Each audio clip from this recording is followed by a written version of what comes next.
Welcome back to another beautiful day in the ancient Aegean. It is absolutely stunning out today, maybe a bit cold, but the snow, I think the snow is finally gone. I don't know if we're going to get any more, but we shall see. And I apologize for this being a little bit uploaded a little bit late.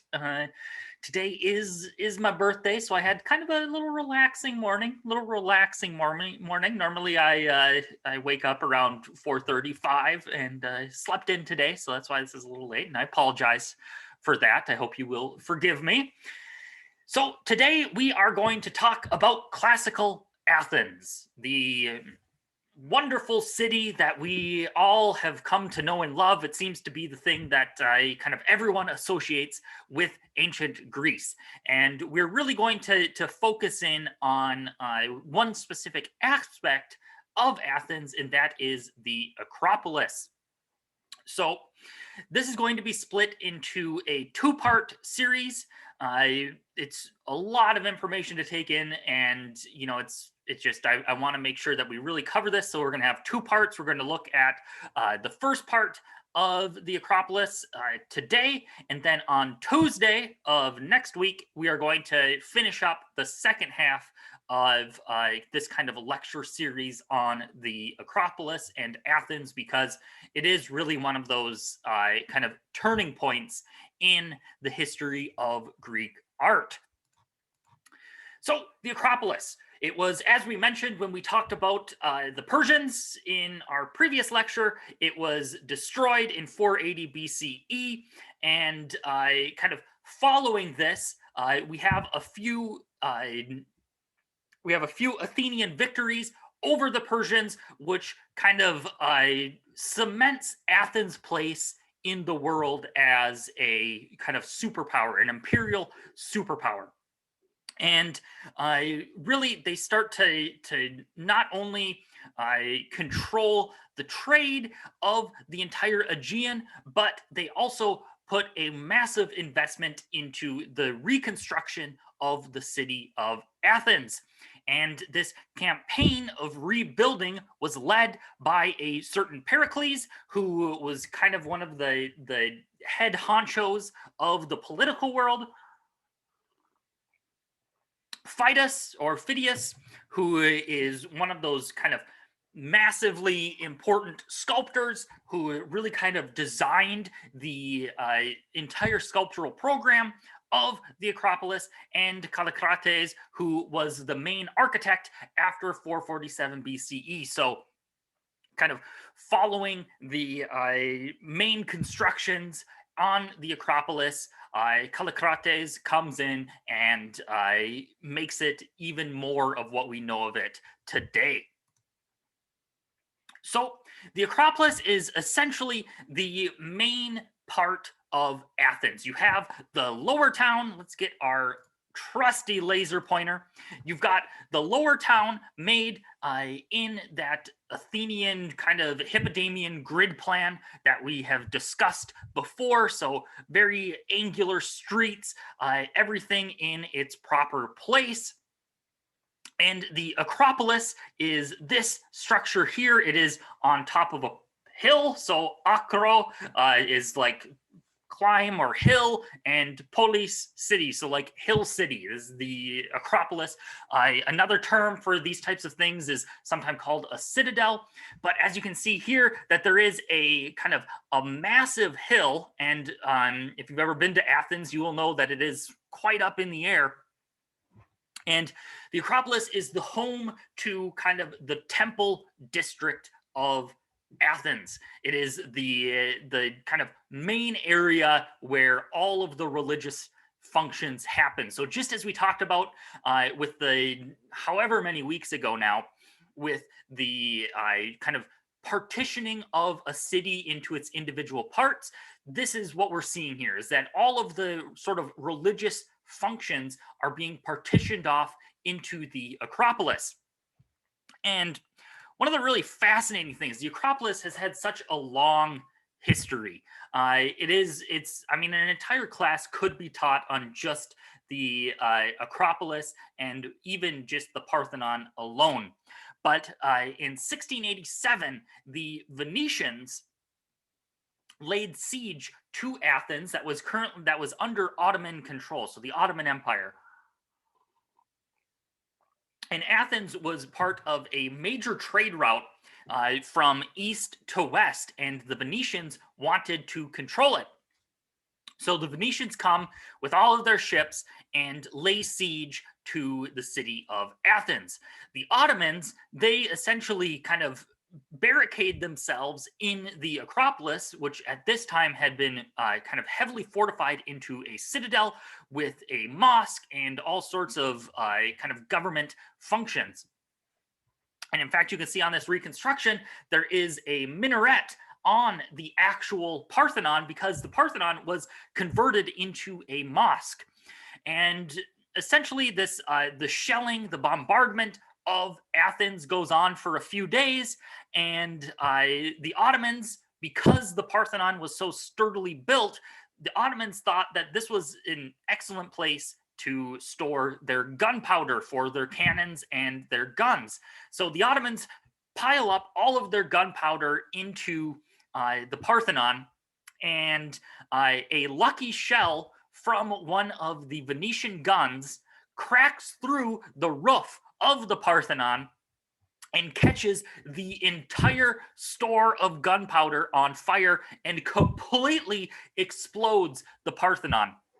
So the whole thing goes kaboom, and that kind of precipitated the surrender of the Ottomans to the Venetians. But only a short while later, the Ottomans took back the Acropolis and Athens and reconstructed a much smaller mosque in the typical Ottoman style, kind of on the stylobate of the Parthenon. So it is a very kind of a long and storied history, and following the construction of the second mosque, we see the kind of controversy surrounding the Elgin Marbles, where Lord Elgin had gotten a firman, or kind of like a legal document that allowed him to pay for and take as many of the marbles from the Parthenon as he could carry.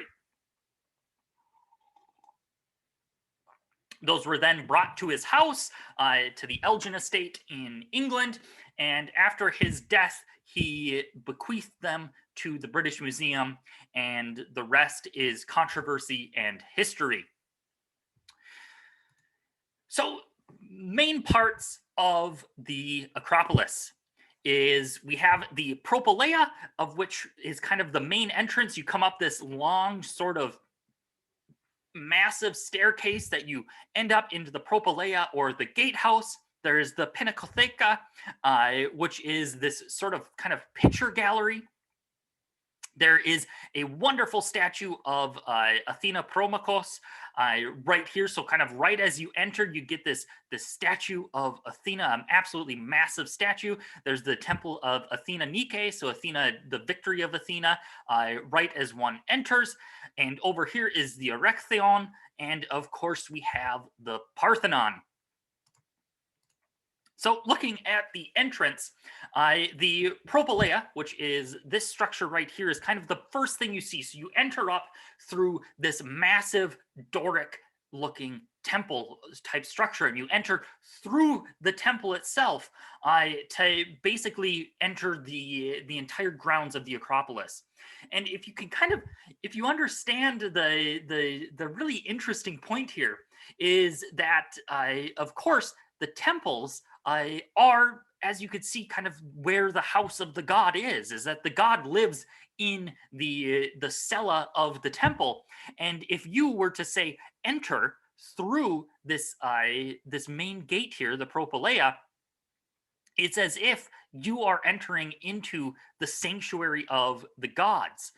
And that's a really kind of an interesting play here, is that this gatehouse is constructed exactly like the front of a temple. So you are in essence entering this massive cella, this open air sanctuary that has these kind of subsidiary sanctuaries in it. So you can see how there's that kind of like dual fold understanding of the of architectural space, as to where you yourself are entering into this massive open air sanctuary by going through the propylaea. There's this kind of double understanding there, and I think that's a really important point to take across, is that you're entering this incredibly sacred space. That the Acropolis is the home of Athena, and it is really this incredibly important part of Athenian life.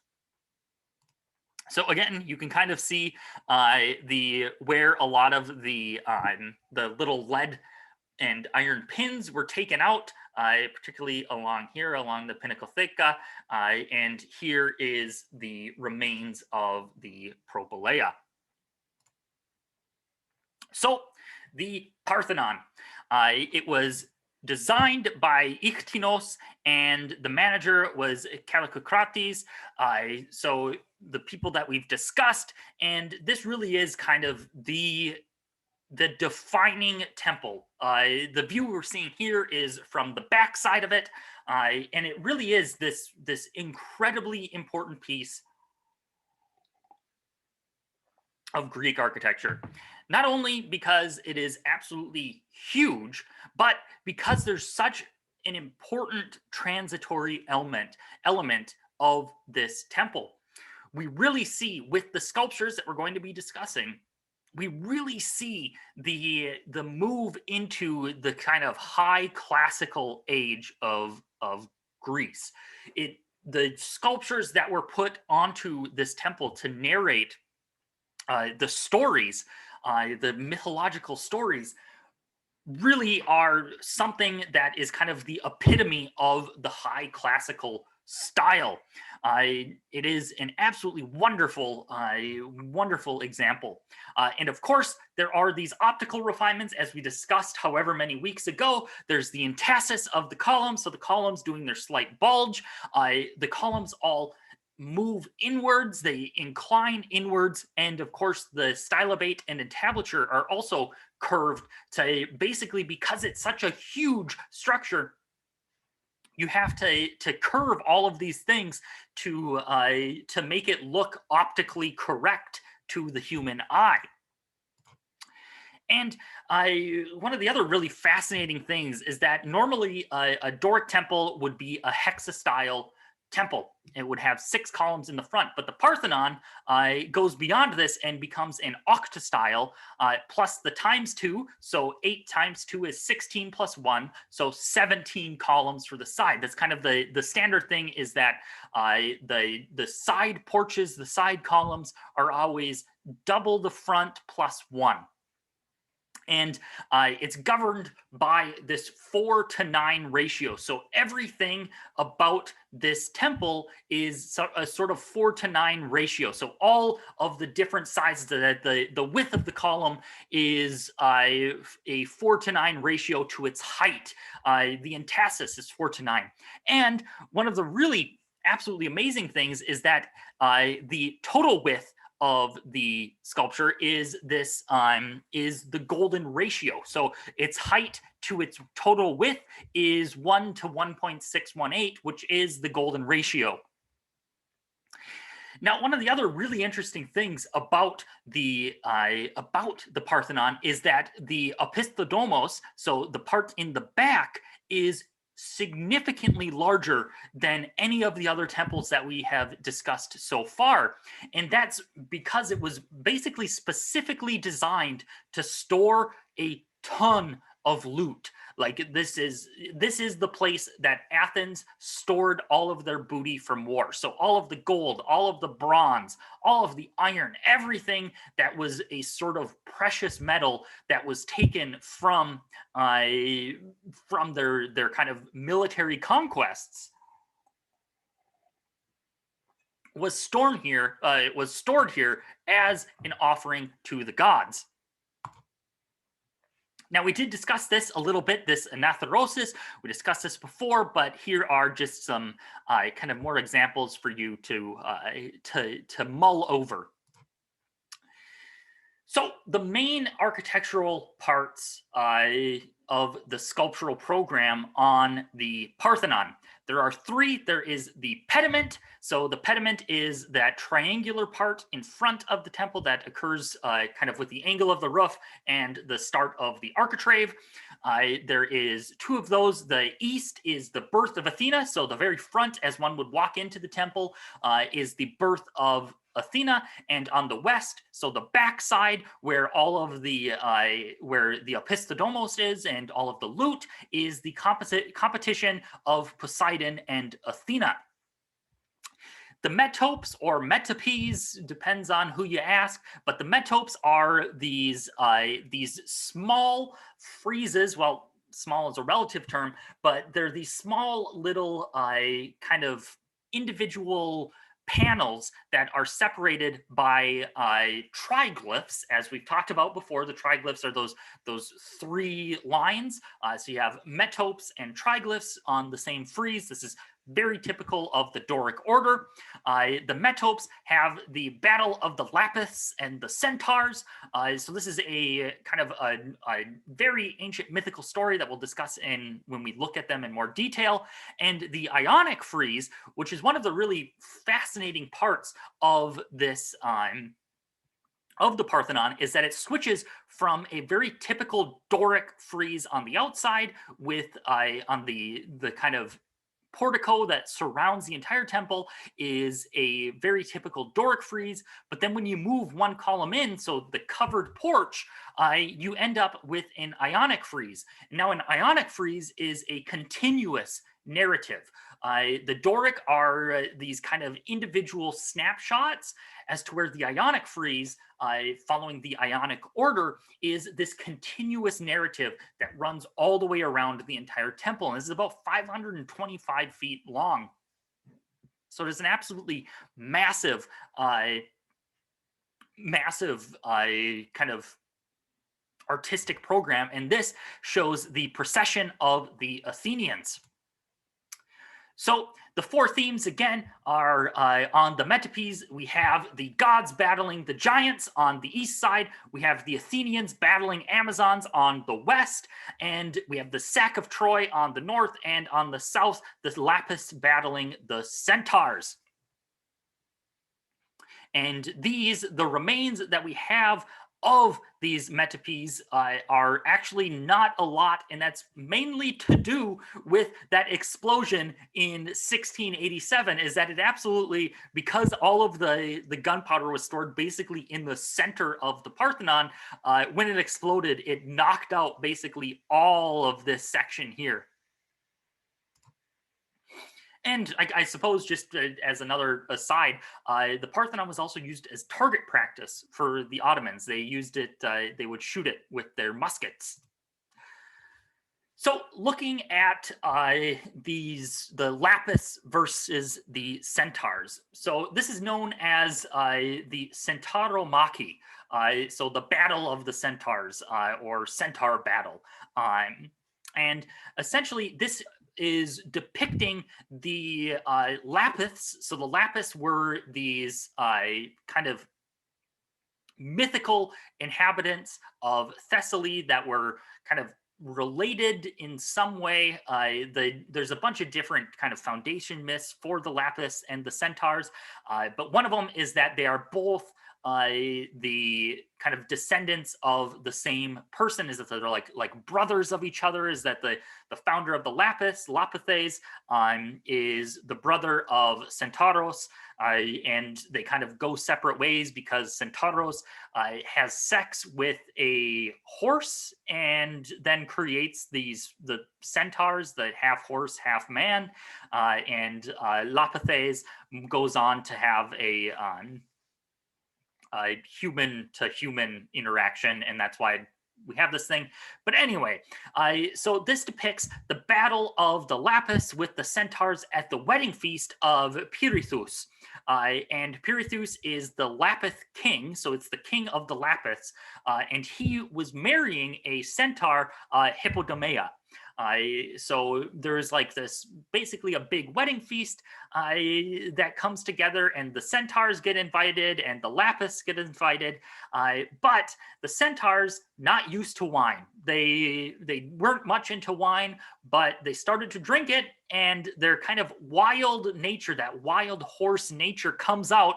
And when the bride was presented to all of the kind of attendants of this wedding, a centaur known as Eurytion kind of comes up and is like, tries to abduct her. His wild nature is like, no, Hippodomea is mine. And everyone kind of goes crazy. All of the centaurs are like, yeah, let's go nuts. And all of the Lapis are like, hey, what's going on here? The centaurs start to attack all of the people at the wedding, and a great battle occurs, and Eurytion's ears and nose get cut off, and he gets like tossed out of the wedding, and a bunch of centaurs are killed, and like the centaurs essentially get expelled from Thessaly and have to go off and live in kind of the unknown lands. So this is kind of a great depiction of the conquest and the conquest of man, of human as we think of it, over these wild, uncontrolled beasts. So it's that idea of cosmos, the order over chaos. The centaurs here representing chaos, and the Lapis representing the order of the human world. Now, an important kind of thing that we see here is this idea of chiasmos. And chiasmos is this sort of X-shaped composition. Chiasmus is also a literary technique that appears in this time period as well. The Iliad and the Odyssey are written in a chiadic nature, but we won't get into that. But essentially, you can see that with these compositions here, there is this certain sort of kind of cross-shaped pattern that it draws the eyes to kind of the center of the action, with the exterior action complementing that center. So you can see how like on this, the man here is this Lapith is kind of coming across towards the edge. The centaur has his own sort of kind of arching back and moving. It's all about drawing the eye to the center of the action. Here, the centaur, his movement is rearing up, but the body shape is moving down into the man. The man has his angular nature here. He's leaning back and coming away from it. And this is used, this sort of chiasmos is used to indicate and accentuate the idea of kind of action and battle and pulling away and moving towards. It gives that a very easy sense of understanding a sort of movement and interaction, a magnetism between figures in a piece. And pathos or pathos it's a term that's even used today, but it's the idea of nobility in suffering. And that's what we're going to see with a lot of the faces that do exist of the creatures and humans on these friezes, is this idea of pathos. It's even though they are being kind of, killed by the centaurs, the Lapis have a certain poise to them. There's a certain nobility to their faces that has, just like what we saw with our discussion of the bronzes and the other early classical sculptures from the previous lecture, there's this certain sort of noble stoic look to them. So looking to one of the friezes, we have a man who is grabbing onto the head and hair of a centaur here. He's leaning back as if he's about to strike. So he's kind of pulling away at the same time as he's coming in to kill the centaur. so you really get a sense of that chiasmos here. Looking a bit closer, you can really see how the three-dimensionality of this of the friezes on the Parthenon really becomes apparent, as to where no longer are, like we saw in the previous lecture, where they're attached to the background. Much of them are essentially completely undercut and are almost entirely freestanding sculptures. And you really see a sense of this kind of wetness in the drapery. The drapery has of the clothing has a certain kind of almost like fluid, liquid quality to them. And these are roughly kind of 43 inches, so almost 2 feet tall. So they're not small, but they're not ginormous either. So the amount of detail and skill that went into carving these is absolutely incredible. Again, another look at the undercut, and you can see that just the barest of hints of the ribs. And these are, mind you, like 20 feet in the air. So you're not, you got to have some really good eyesight to be able to see these. And of course, these would have been brilliantly painted in bright reds, bright blues, bright yellows and golds. So even this kind of just subtle detail would almost basically be imperceptible, but it is there. And that's really one of the fascinating things about this, is that it's almost doing art for art's sake, is that there's a certain devotion to Athena and to the gods by putting so much effort and detail into these sculptures. And here again, you can kind of see and understand that chiasmos coming together, the alternating motions of moving side to side, back and forth, adds that real dynamism to the piece. And here you have some absolutely ripped fellas, and here is a depiction of what it was probably painted as. So again, to remember, like, these are some, like, they painted everything. It's not that pure white marble of kind of what the Renaissance thought of these sculptures, but you can really see the kind of pathos in the human's eyes, that even though he's being kind of completely choked out, there's a certain calmness to it, a stoicism in the eyes and the facial structure of the human, while in the face of the centaur, so the wild creature, that opposite, the chaos against the order of the cosmos, in the centaur, it's this pure rage, this unadulterated, the wide bulging eyes, the lips curled back. It's a very beastly appearance, a chaotic appearance is being depicted here for the centaurs, to really accentuate that idea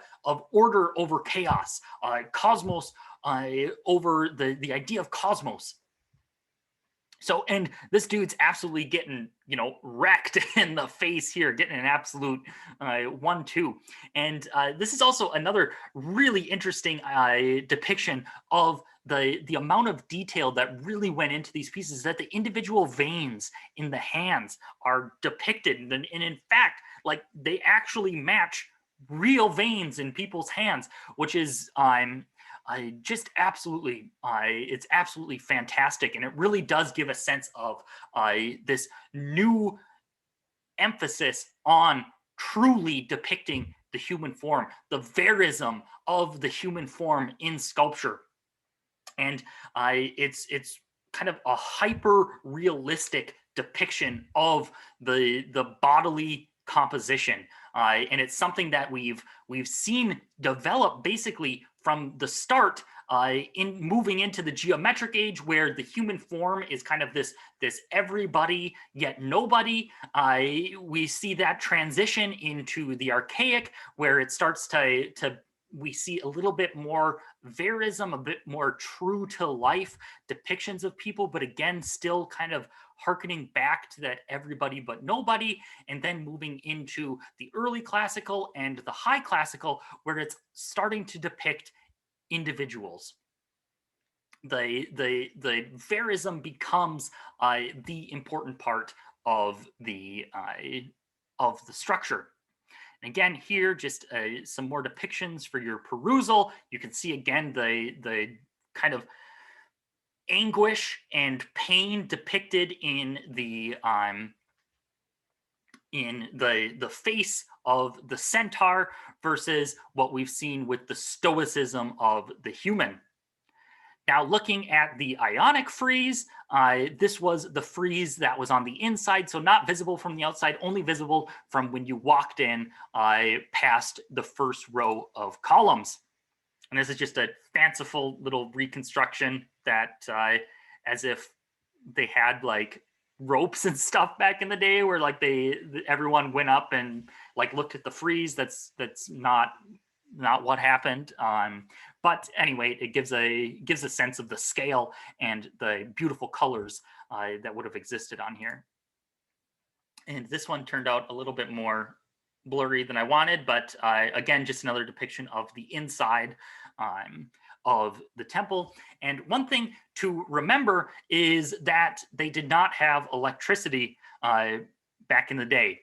So this would have been almost entirely dark and only lit by the reflections from the floor and torches down below. So the shadows on these kind of lightly kind of low relief sculptures would have been really interesting, a really interesting dynamic between the light and the dark, and the paint would have had a massive influence on this. So having a very dark background with the characters and figures depicted with lighter colored paint would make them sort of pop out from a almost total blackness, and it would have really added a certain depth beyond what we actually see. You can see this is sort of a very low relief sculpture, but it would have added even more of a depth to the sculptures themselves.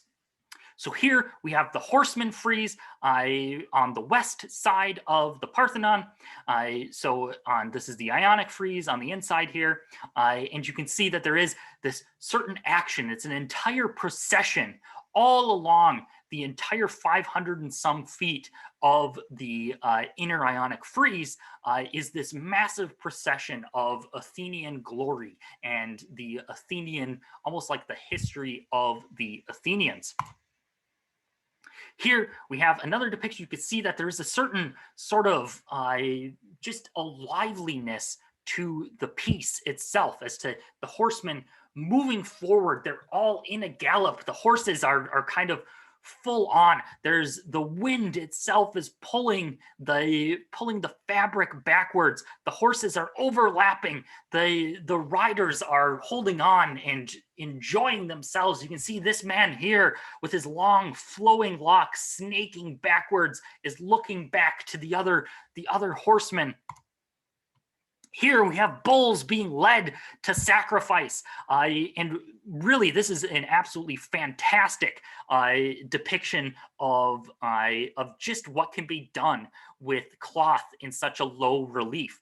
The absolute depth that is depicted by the undercuts and the slight carving really shows a new understanding of cloth and the human form in sculpture. And even right here, you can see that there's, as the bull kind of comes over the top, the cloth is almost affected by it. And there's the continuation of these folds in the cloth of this man here leading a bull to slaughter. Here we have the procession of women and men as they're moving forward. And again, just the amount of detail and depth that is depicted with such a very low relief is something that is very new and indicative of the high classical age, as to where even though the depth of the actual carving is very thin and not deep at all, the depiction of a three-dimensional form. The perspective is really shown to a high degree, as if this is almost a picture in and of itself. Here we have marshals and young women. Again, you can see the sort of how drapery is depicted and how people are depicted. There's a very almost a sort of static but dynamic sense here, a bit of contrapposto, but again, kind of harkening back to the striding posture of the kuroi and the korai. Very subtle contrapposto here as to where, if we compare it to the horsemen, to the riders here, there's a lot more kind of lively action.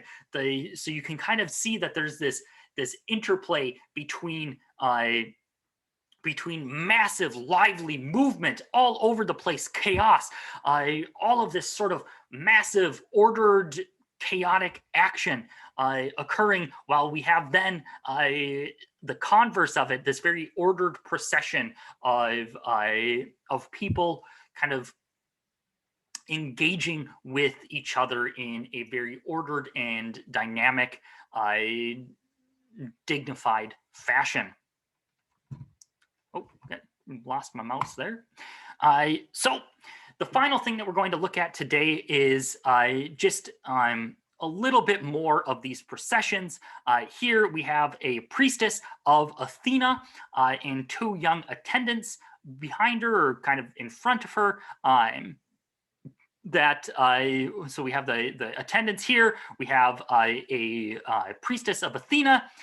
So they're kind of doing their things. We have some offerings being brought to the priestess. Here we have a boy and a magistrate, have a peplos, and of course we have Hera, we have Hera and Zeus, and we have Athena and Hephaestus to the right, and Hera and Zeus to the left. So it is as if the gods are being a part of this kind of procession, as the gods are with the Athenians at this time. So we are going to continue this on Tuesday. It's a ton of information to cover, and what I want you to do is just kind of go back, look through these slides, and just kind of look at the dynamism of the human form. It's really absolutely kind of critical. We're going to come back to this again, but it's critical that you understand how in the high classical age, the forms are really being amplified and exemplified by the drapery and the discussion and carving of the human form. So that does it for today. I hope you have an absolutely wonderful weekend and you're able to get outside and enjoy it. And I will see you all on Tuesday. Bye-bye.